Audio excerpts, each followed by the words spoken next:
Assalamualaikum warahmatullahi wabarakatuh. Selamat pagi, siang, sore, dan malam kepada Bu Fauzania Hibatullah selaku dosen pengampu mata kuliah Matematika Keuangan.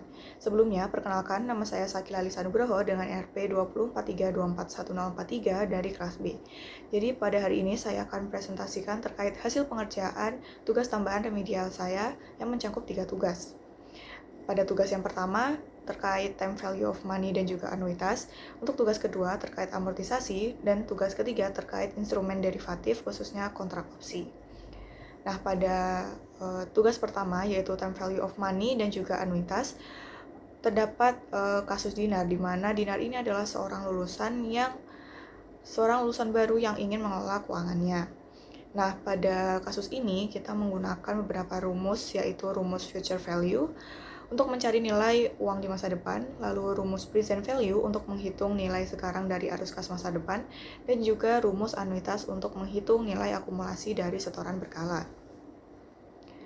Nah, pada bagian A, soal pertama, ini Dinar memiliki dua pilihan hadiah.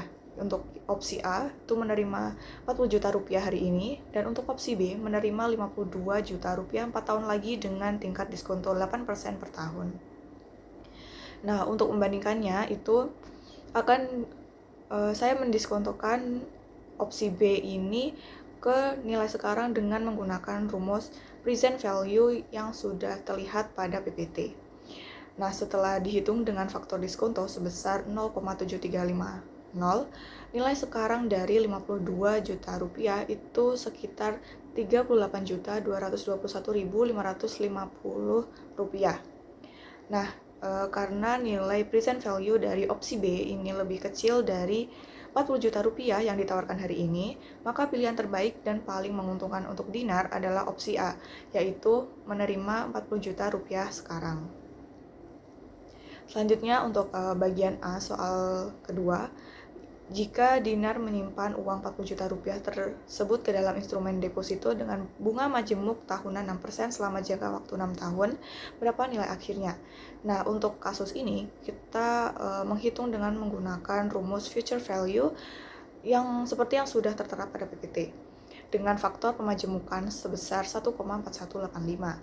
Nah, pada hasil perhitungan, didapatkan nilai akhir dari deposito Dinar ini tumbuh menjadi sekitar Rp56.070.764. Nah, hal ini itu menunjukkan kekuatan efek bunga majemuk dalam jangka menengah. Nah, selanjutnya pada bagian B soal yang pertama, di sini kita mencari besaran setoran bulanan tetap atau PMT di setiap akhir periode. Dengan menggunakan rumus anuitas nilai masa depan, kita memperoleh faktor anuitasnya sebesar 38,6375 seperti yang tertera pada PPT. Nah, dari pembagian target dana dengan faktor tersebut didapatkan bahwa Dinar itu harus menyisihkan uang sebesar Rp931.737 per bulan selama 36 bulan ke depan. Nah, selanjutnya untuk bagian B yang soal kedua, bagaimana jika Dinar hanya mampu menabung sebesar Rp900.000 per bulan, berapa saldo akhirnya? Nah, dengan mengalihkan setoran sebesar Rp900.000 dengan faktor anuitas yang sama, yaitu sebesar 38,6375, akumulasi saldo akhirnya adalah sebesar Rp34.773.750. Nah, hasil ini konsisten dengan soal yang pertama dikarenakan setoran sebesar Rp900.000 ini lebih kecil dari hasil perhitungan ideal kita yang sebesar Rp931.000. Jadi wajar saja jika saldo akhir yang terkumpul itu sedikit berada di bawah target awal, yaitu yang sebesar Rp36 juta.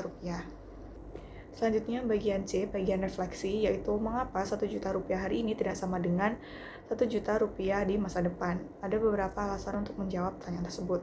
Nah, uang 1 juta rupiah hari ini bisa langsung diinvestasikan atau ditabung sehingga menghasilkan bunga, sedangkan 1 juta rupiah yang baru diterima di tahun depan akan kehilangan kesempatan itu selama 1 tahun.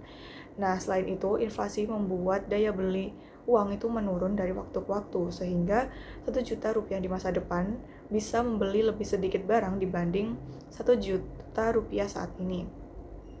Nah, selain itu terdapat unsur risiko dan juga ketidakpastian, di mana menerima uang di masa depan mengandung risiko gagal bayar atau perubahan kondisi ekonomi. Nah, selanjutnya kita lanjut ke tugas 2 terkait amortisasi. Nah, pada tugas 2 ini akan dibahas terkait skema amortisasi pinjaman gali sebesar Rp45 juta dengan bunga 0,75% per bulan yang harus dilunasi dalam jangka waktu 15 bulan. Nah, untuk langkah yang pertama, kita akan menghitung cicilan bulanan tetap atau PMT menggunakan rumus amortisasi. Dengan faktor majemuk sebesar 1,1186, kita memperoleh nilai cicilan tetap bulanan gali adalah sebesar Rp3.183.138 per bulan seperti yang terlihat pada PowerPoint. Nah, berikut adalah tabel dari rincian pembayaran gali dari bulan pertama sampai bulan ke-15. Nah, di bulan pertama dari total angsuran sebesar Rp3.180.000, itu porsi bunganya adalah sebesar Rp337.500. Nah, hal ini tuh dihitung dari 0,75% dikali dengan sisa pokok, yaitu sebesar Rp45 juta, sehingga sisa pembayaran sebesar Rp2,84 juta langsung mengurangi pokok pinjaman. Nah, lalu seiring berjalannya waktu, porsi bunga bulanan terus menurun karena sisa pinjaman yang semakin mengecil. Nah, sebaliknya, porsi pembayaran pokok bulanan itu akan terus meningkat. Nah, pada bulan ke-15, sisa pokok pinjaman gali berhasil ditekan habis menjadi Rp0 alias lunas penuhnya. Nah, selanjutnya untuk total bunganya sendiri selama 15 bulan berjalan, total beban bunga yang dibayarkan oleh gali adalah sebesar Rp2.747.064. Nah, untuk dari PowerPoint dapat juga dilihat dari komposisi bunga versus pokok per bulan yang divisualisasikan dalam grafik.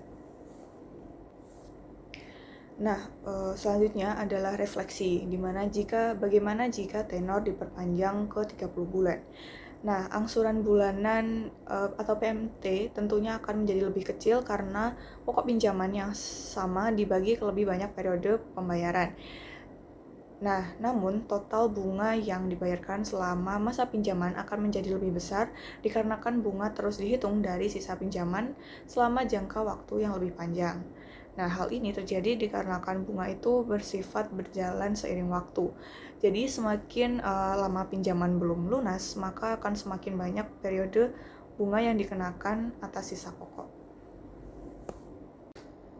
Nah, selanjutnya terkait tugas terakhir, yaitu tugas ketiga yang akan membahas terkait instrumen derivatif, yaitu opsi, di mana pada kasus ini akan dihitung keuntungan dan juga kerugian bagi pembeli opsi call saham PT ABC dengan harga pelaksanaan atau K sebesar Rp2.100 dan premi opsi sebesar Rp70 dengan menggunakan rumus payoff seperti yang sudah tertera pada PPT.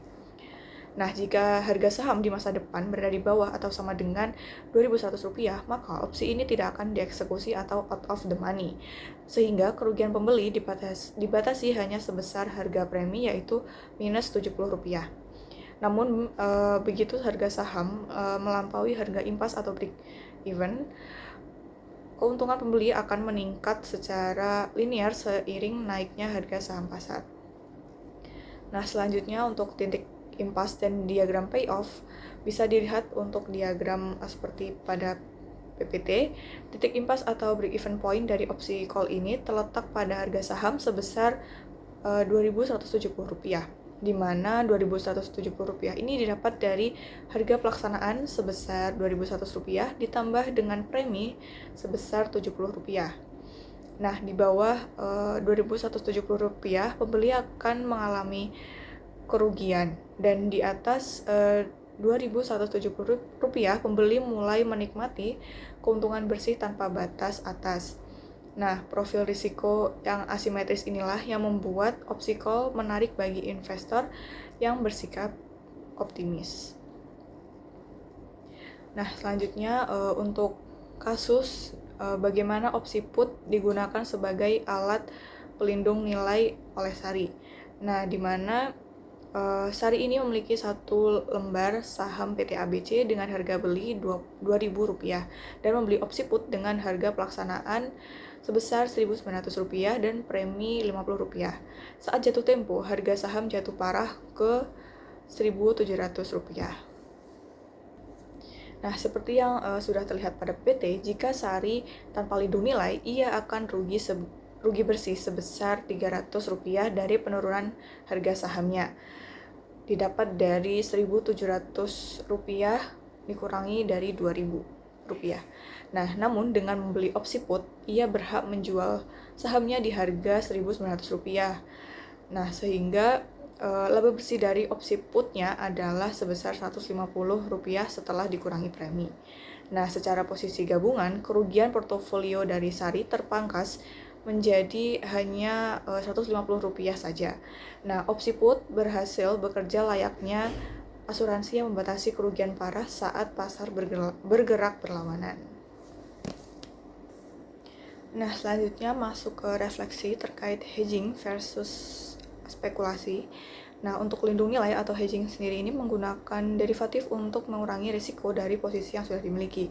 Seperti Sari yang membeli put untuk melindungi sahamnya dari penurunan harga.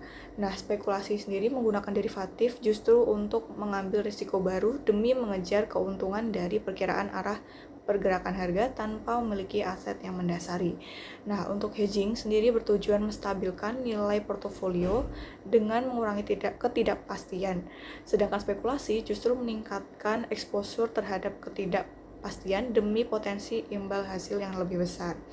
Nah, untuk instrumen yang sama, baik opsi call maupun put, bisa dipakai untuk kedua tujuan tersebut. Namun perbedaannya terletak pada motif dan posisi yang mendasari, bukan pada instrumennya. Nah, selanjutnya masuk ke kesimpulan.